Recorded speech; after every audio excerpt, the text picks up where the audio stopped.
Hello everybody, my name is Kate Cherry. I'm the Regional Director of the Athena Network in Bedfordshire and St Albans, and I have the privilege to be joined today by our founder, Jacqueline Rogers. Hello Jacqueline. Hello. As you will know if you watch my videos on social media, I tend to enjoy interviewing members as a means to get the message out about what they do to the wider network, wider community.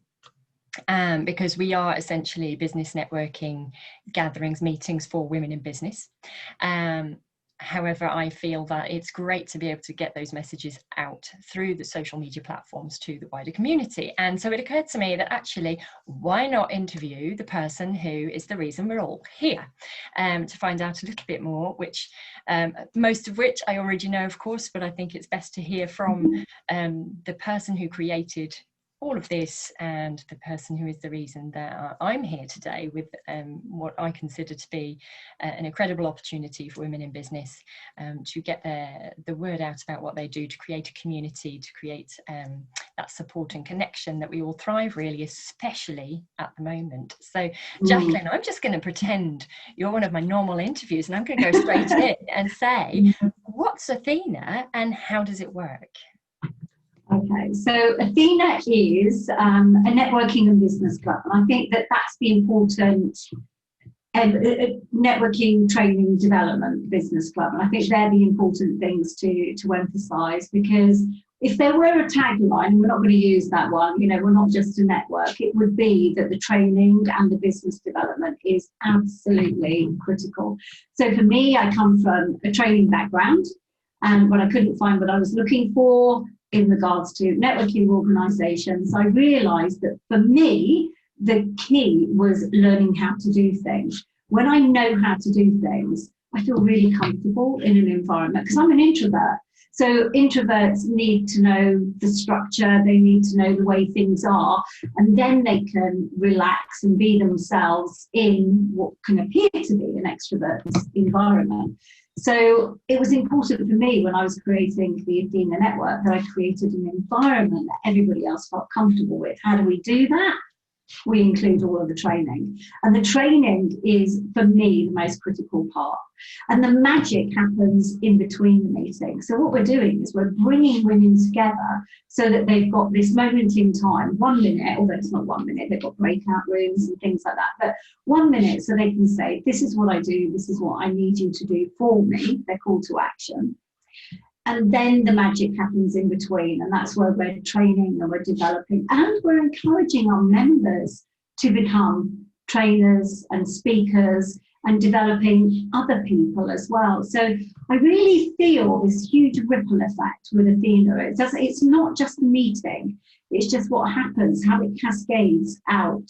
So the impact that women can have by being better informed about networking, they educate more women, more men about how amazing networking is, and they educate them the best way. So I just feel it all rippling out all the time. I love that, and I'm definitely seeing that at the moment. There's all sorts of stuff going on while we're virtual that I don't even know is happening until my members say, oh, we had a little gathering or a huddle or a discussion about this, that and the other, and we're collaborating across 4 different groups, which is amazing, isn't it? Because they have that opportunity to connect between meetings across groups.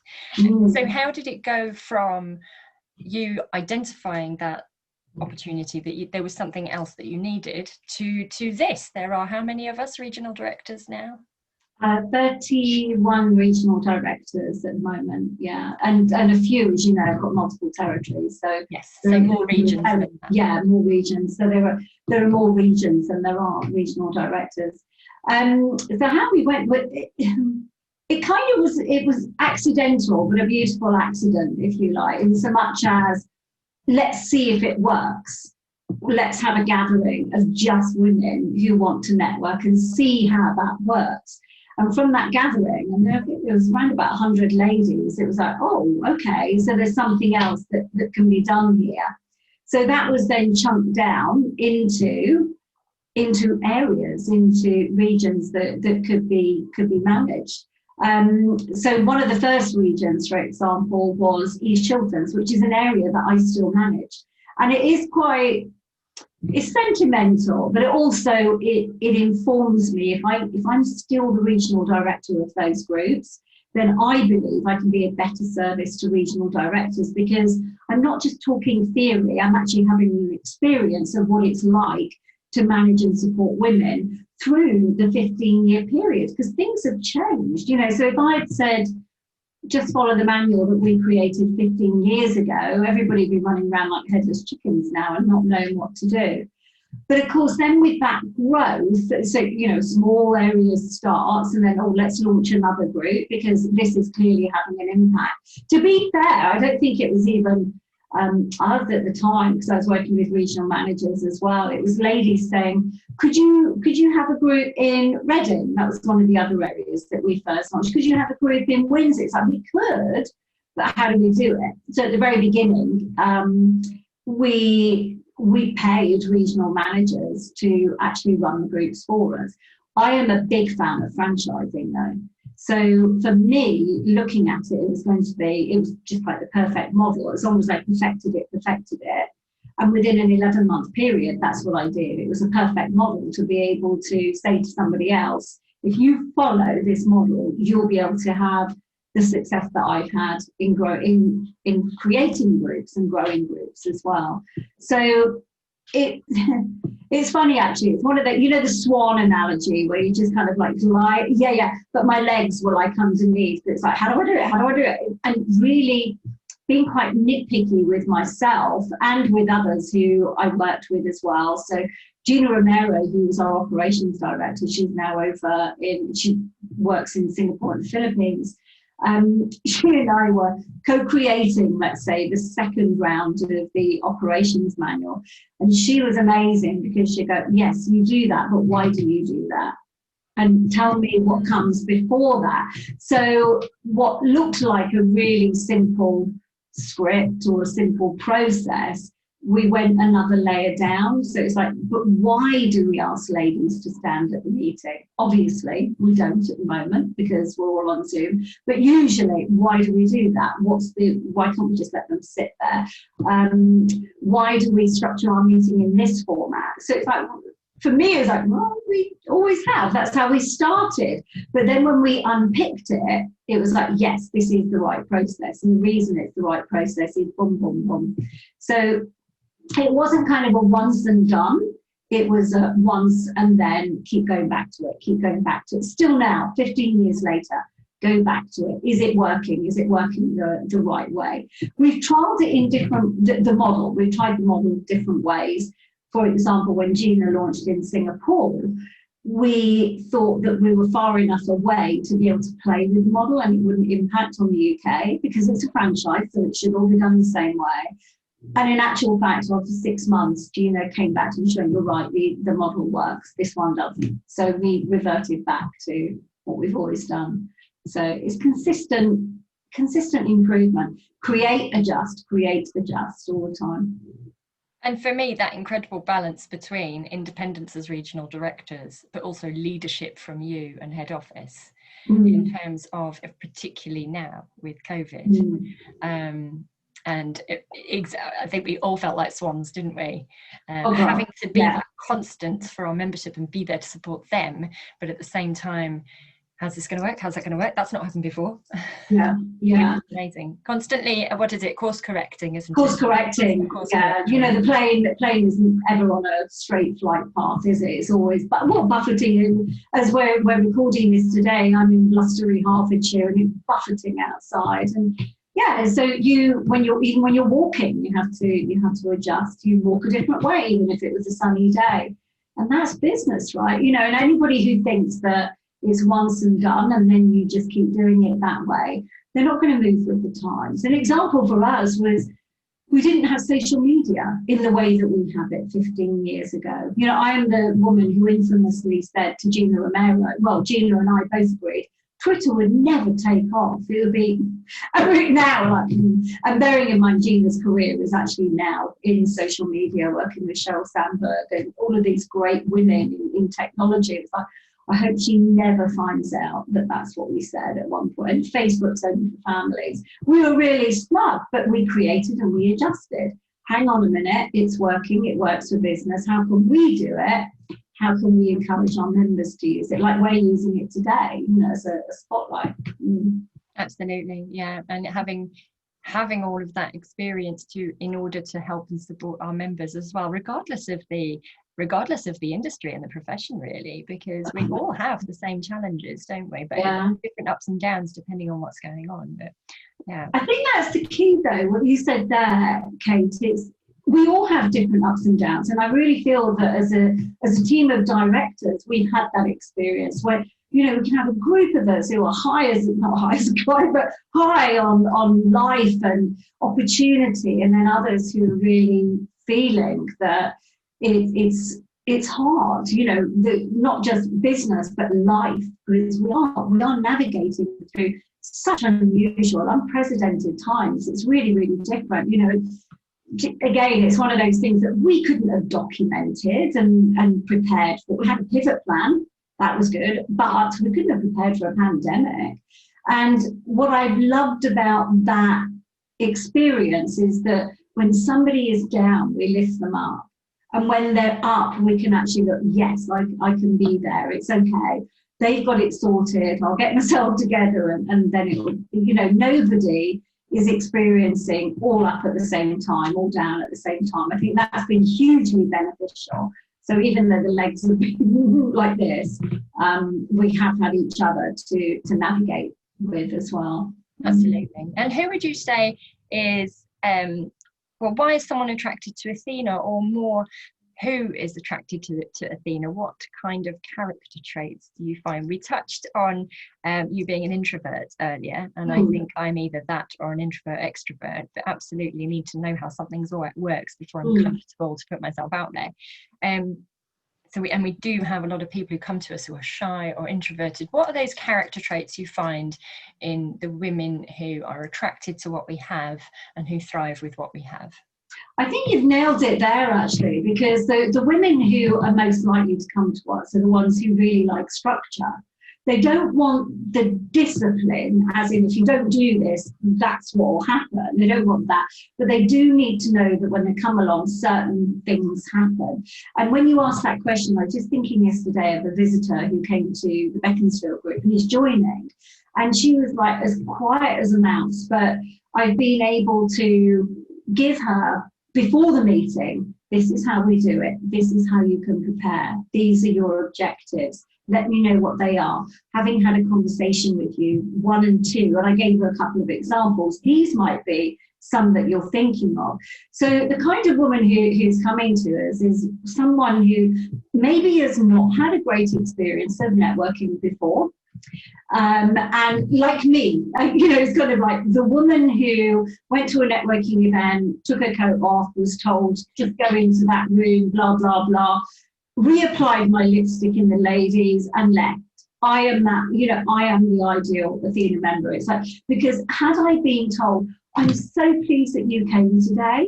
It's amazing that you because I should have, I believe, been able to share that it's my first time at a networking event. I don't know what to do. Let me introduce you to so-and-so. They'll know it's your first time.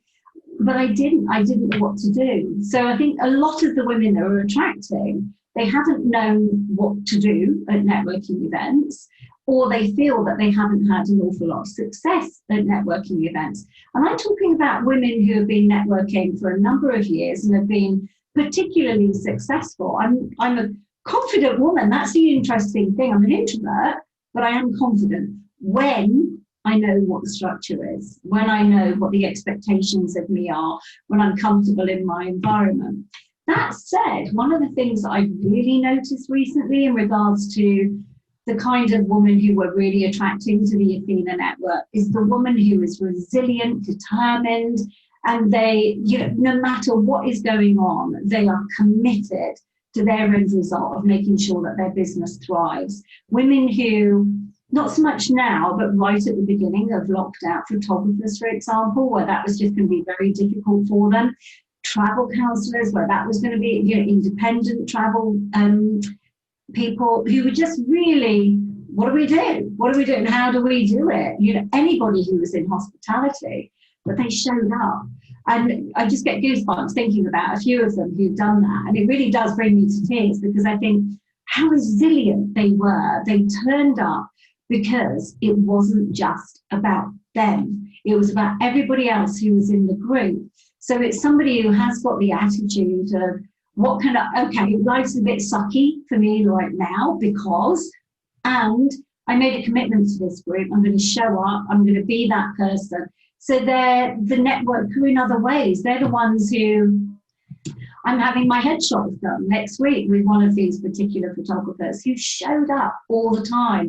She was consistently referring and complimenting and just making people feel good about themselves. Because as you and I know, networking isn't just about, I want this business, I want it now. It's about building the relationships so that when they are in a position to be able to ask for the business, they can. And that's what's happened with this member. So it's quite a complex woman if she was to actually think, wow, I didn't really realise it was all of those things. But it is so much more than just somebody who wants to get business. But in actual fact, it's something, honestly, for me, if anybody came and said, all I want out of networking is clients, I'd be, thank you, you're not our ideal member. Because it's just not going to work, because they're going to get frustrated by the community element. They're going to get frustrated by the length of time maybe it would take for somebody to want to get to know them, to build up that know, like, and trust. They're like, no, I'm here, I've got an amazing product, buy it now. It's like, oh, no, you're not really somebody who would be in our tribe. Not making them wrong, I just don't think that we're the right organisation for them as far as networking is concerned. Absolutely. And I personally see that in when a member decides not to renew, it's generally it's either something out of their hands mostly, yes, or it's very few occasions it's looking at a very short-term bottom line. Instead of that longevity of what you're creating with all those relationships, which could pay off. We've seen examples years down the line. If you members who, one of my infamous is about a member who has just renewed her, I think it's 14 years. I don't think she was quite with us for 15 years, but it's her 14th year of membership in the same group. Not even within the network, I'm talking about in the same group. And her first year of membership, actually it probably is 15, because it was her first year of membership, which we laugh and we say doesn't count. In her first year of membership, she was very much this is the kind of business I'm looking for, these are the kind of connections, do you want it or not? And she wasn't getting it. And when it came to her getting the business, it just wasn't working for her. And when it came to her renewal, we had a conversation and she said, it's not working for me. I didn't even need to coach or mentor her through that process, because she said, the reason it's not working for me is because I've made it all about me and I haven't actually looked at how I can help other people in the group. She said, this is what I'm going to do. She said, I'll do it for a year. So it's kind of I'll renew my membership, I'll renew it for 1 year, and I'll renew my strategy. So she said, what I'm going to do is every one of our meetings, I'm going to pick someone. They will never know who it is, but I will go out of my way for the whole of that month to make sure I get them a referral. So, and it's somebody different every month. As a direct result of that, she didn't do anything different in regards to her monthly minute. She still asked for what she was asking for, but as a direct result of what she was doing, her business is now creating millions. And that is because and members who remember that time when she tells that story go, yeah, I remember being one of those women who I didn't know what was going on, but all of a sudden there's these referrals coming left, right and centre. She really made it about other people. And even now, it's all about somebody else. And her business is just thriving. You know, her business partner loves that she comes to Athena as well. I love that story. I love it as well. I love her. I think she's amazing. She's an amazing member.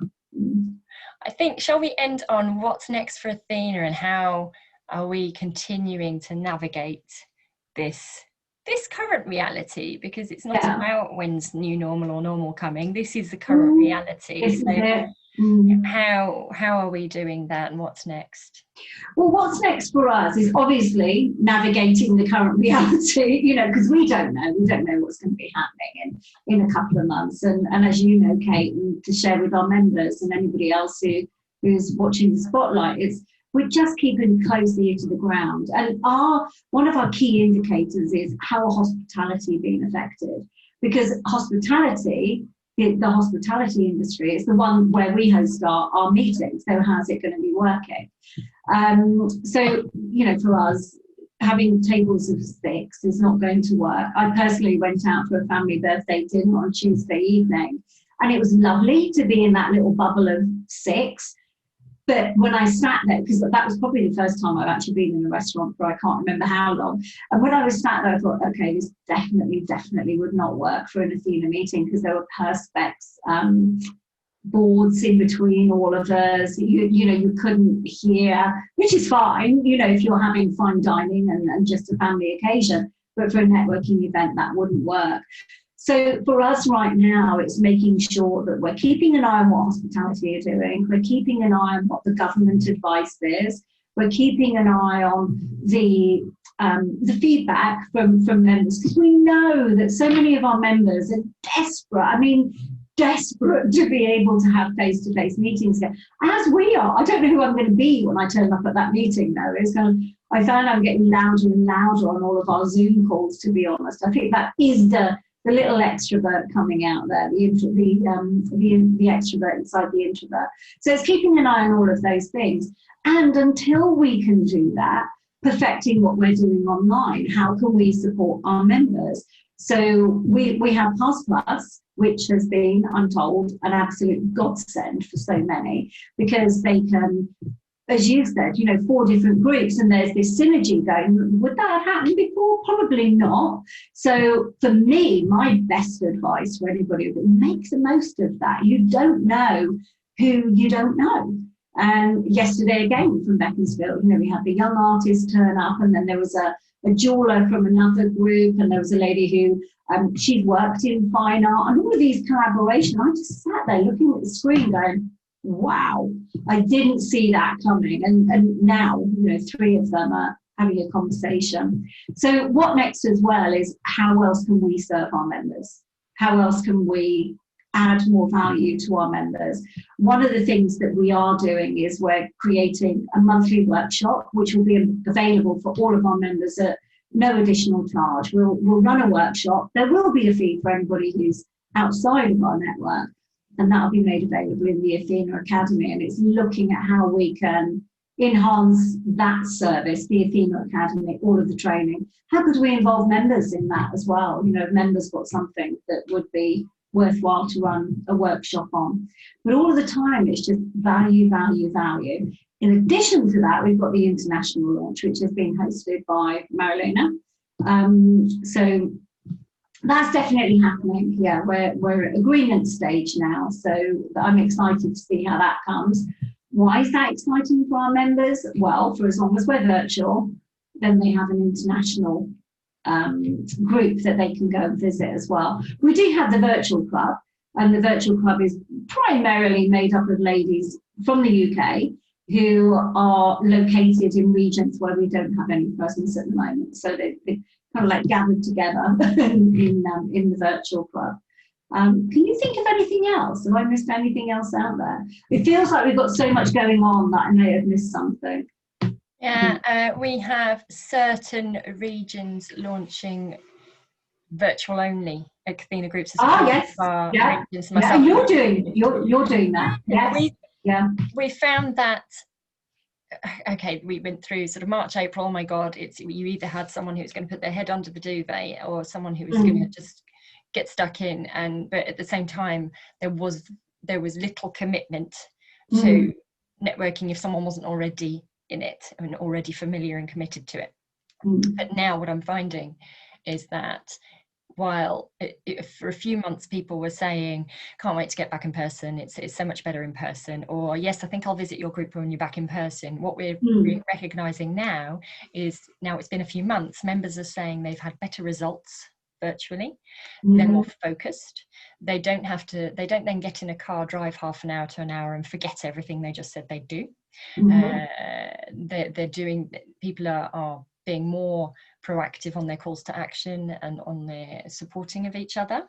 So all of that enhanced connection and support is meaning that some people actually would prefer to stay virtual.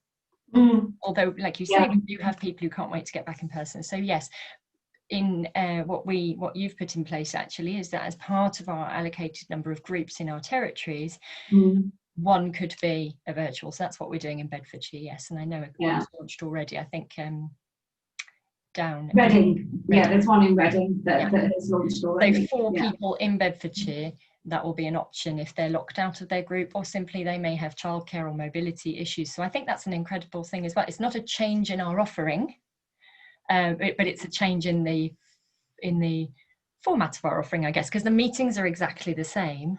It's just, if you like us being online, why not stay online? Then there's that option as well. And you know, there are some people you've mentioned. In fact, it could be mobility, it could be childcare issues. There could be people who are just choosing to self-isolate because, you know, and I don't know that that's so much something that the doctors are talking about very much, but I do know of people who are just being told you need to still self-isolate because you have an underlying condition that they're nervous about. And then there are others who as you say, it just works. One of the things that I've really loved, and we don't have time to go through all of that, but one of the things that I've really loved about being online, breakout rooms. And the reason I love the breakout rooms is they can't hide. They can't go and reapply their lipstick. I know that move. I know, you know. We've both done it, Jacqueline. We've both done it. And it's like, yep, I see you. I know what you're up to. But you put them into a breakout room and that's it. They're in the breakout room unless they, I don't know, disappear for the 8 minutes. I do 8-minute segments. I know it's not the same in all groups, but they just get the opportunity to connect much more deeply. And so for me, again, thinking about yesterday's meeting, a couple of them, you know, who were one brand new member and one lady who's just joined, she visited and just joining, you know, they're kind of like navigating their way around how does all of this work. And they're turning up in these events and couldn't be more supported because they're being seen. So that's one of it is they can't hide, but they also have this degree of visibility, which really enhances and develops them as a woman in business as well. I think it's amazing. I love the breakout rooms. Yeah, absolutely. Amazing. Let me see. Another thing I wanted to touch on before we close is this is an incredible opportunity for anyone who's looking to grow their business with our networking and development club. However, there's also a franchise opportunity there. And I think, is it right to say that a very large proportion of our regional directors were previously members? Yes, yeah. And it's funny because I'm always asked that by marketeers or PR who, you know, kind of they want me to do something different. It's like, where do they all come from? It's like, my network, word of mouth, funnily enough. I was not a member, but I was a member. Word of mouth. Yeah. And so that's it, word of mouth or from our membership. Yes. Yeah. So you have a number of areas you would like to move into in the UK and abroad, don't you? I don't know if you want to elaborate in case someone's listening and thinking, I really love the ethos of this company. What would you like to talk about that briefly? So key areas for us is I'd love to have a presence in Scotland. I would really love that. We used to have a presence in Scotland, and sadly that was impacted by 2008, the financial crash in 2008. Wasn't the business, it wasn't Athena, it was the lady who was running it was also a director of a family firm who had to let people go, and she had to go and work. She wasn't happy about it, but so, and it was working phenomenally well in Scotland. The other areas would be Birmingham, Essex area. We'd love to be in the northeast as well. East Anglia. Yes, yeah, exactly. So if we were to look at the map, there are areas where we are densely populated. It's kind of like, you know, if it was to be coloured in magenta, it would be like, wow, you know. And then there are others where I go, why are we not there? Why, you know? So I think the key is that if to ask, you know, and ask us, is there a possibility of, you know, having presence in Norfolk, for example, So not so many areas, but areas which we would love at least one group. So Mary Lena, for example, has launched in Bristol recently and launched virtually. Has had phenomenal success. I mean, her 2 groups are already full. When she launched and had 2 groups, and now within 2 months, that's it. She needs to launch another group because they're full. And that was in an area that we hadn't been. So, you know, some people will go, what would it be like to open up a franchise in an area where nobody's ever been before? That must be harder. It's definitely not. You know, it's the same way that we do it. And I can speak for the support that you get, and I want to thank you for how long's it been now? Coming up to it's about 4 years, isn't it? Yes. And the support that you get, you know, I liken it to we fill the cups of our members and you help fill our cups, and so yeah. But also there's that whole notion of put your own life jacket on first. Yeah. So we're always encouraged to develop ourselves, look after ourselves, and we have a regional director community and your supporters head office as well, don't we? So which I think has definitely been visible through this situation. So thank you very much for all that support of really a business in a box. It is, that's it, it's a business in a box.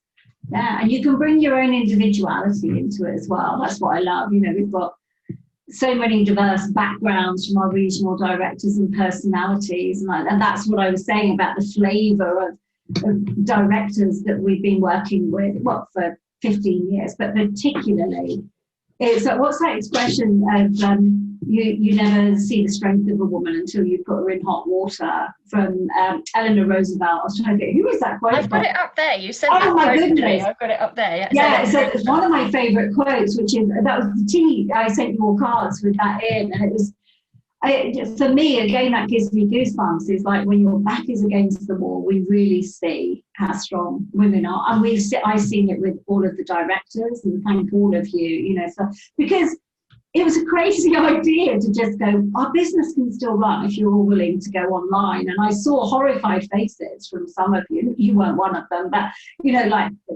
they had, using Excel is about Zoom. Never used Zoom. People who've never been on it. And the thought of doing that, you know, just put them into a fear state. But they did it. No exceptions. Nobody went, do you know what? I'm just going to bow out until it's all over.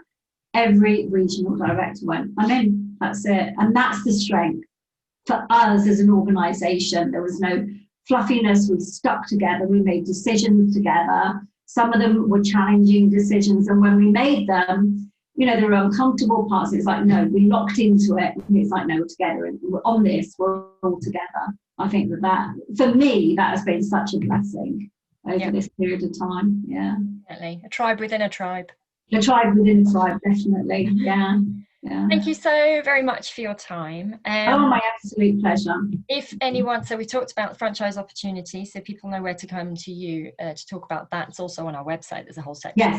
Yes. But also your groups are Beaconsfield and Amersham. Yeah. Which meet on which day of the month? So Amersham meet on the first Tuesday of the month, and Beaconsfield meet on the first Thursday. So as long as members aren't locked out, they would be very welcome to come along. So if a member is watching this and wants to visit one of Jacqueline's groups, then do please go along, and you can use your Pass Plus, which means at the moment you can visit anywhere for free as long as your profession is not already taken. If you are a visitor, we always recommend that you look at the group which you're most likely to want to join, what's nearest to you, because you can visit Athena once before deciding to become a member. So my groups are Bedford, Woburn, Salford, Luton, St Albans South, St Albans North, and the Bedfordshire Virtual Group is launching this month. So we're here for anything you need, and thank you so much, Jacqueline, for your time. And I when did I last see you in person? It was Regional Directors Day in February, wasn't it? Was it then? Or was it your pop-up? I can't remember. That was January, absolutely. Oh, right. So, yeah, Regional Directors Development Day. Then that would, it would have been. Even we don't know when we're next going to see each other, but I love being able to stay connected like this. So thank you so much for your time. Thank you.